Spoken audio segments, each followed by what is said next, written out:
Neighborhoods were segregated, practically everything was segregated, and if you wanted to meet black people, or it had to be arranged somehow.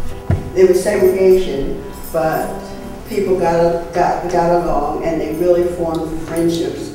That they were there when you needed them. If someone was sick or something like that, they just came.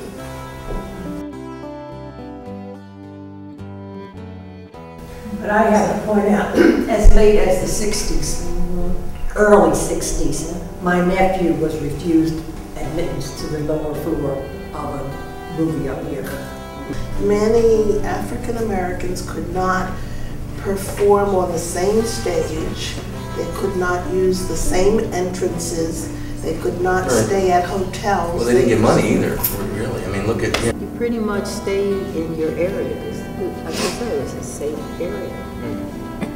You just knew which ones wanted you there and which ones didn't. And which movies you had to sit separately and which ones you could sit in if you wanted. I think the schools were very segregated as far as race goes. In my high school class of 46 at Central High, about 250 graduated, and there were only about 5 African American kids. One of which, by the way, became the most famous. He became Chief Justice of the Pennsylvania Supreme Court. Nix. Nix, yeah. He was in my high school class. Robert Nix. At Fiddler, there were no black teachers in my entire time there. I left there in '58. If you went to Germantown High School, African Americans were not involved in the activities at all. The Germantown swim team had black and white students on it, but their other schools would not let the African American students participate in the meets when they went to their pools. When I was at Germantown, like I said, we had some girls that went out for cheerleading, and it was known that you wouldn't get on the squad, but ultimately somebody did. And then somebody else did, and then somebody else did. It didn't stop them from trying. And they were just as good as the other ones who were trying out, but the person who was the advisor at the time, we knew, was being prejudiced against them. So, we would file grievances, we would, try to fight it, and when we were successful, we felt great. It was a good feeling.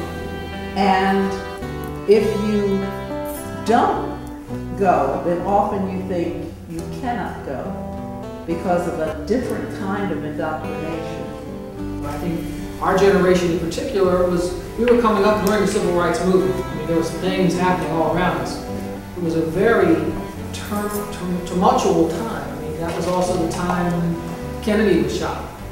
I mean, I was in the 6th grade when Kennedy was shot. It was a traumatic time. And then his brother was killed, and Martin Luther King was assassinated. I mean, all these things happened to our generation within several years of each other. And it really, I think, made us very aware of the world. This was a time when Lingelbach had principally a white population, had a growing black population. And these were in the years of white flight, when white people were selling their houses and moving away because blacks were coming in. So it was very important for a word of a thriving, integrated school be made known. In other words, you had to get across the message that a school does not deteriorate because there are black kids coming to it. But Germantown was diverse too. When I was coming up, there were white. There was white across the street from me, next door, around the corner, and then we weren't just racially diverse. The first family, they were Unitarians. The second was a lesbian woman. The third family were middle-aged people who did not have any children. And then there was a family that had several children. It was a Jewish family, and then they had one who had a retarded child that we all sort of took care of. There was a Quaker family, and then there were my parents, and we were Unitarian atheists. But I look back at all these experiences and where they led me, and the openness I felt, and the ability to look at not only what's wrong, of what's right.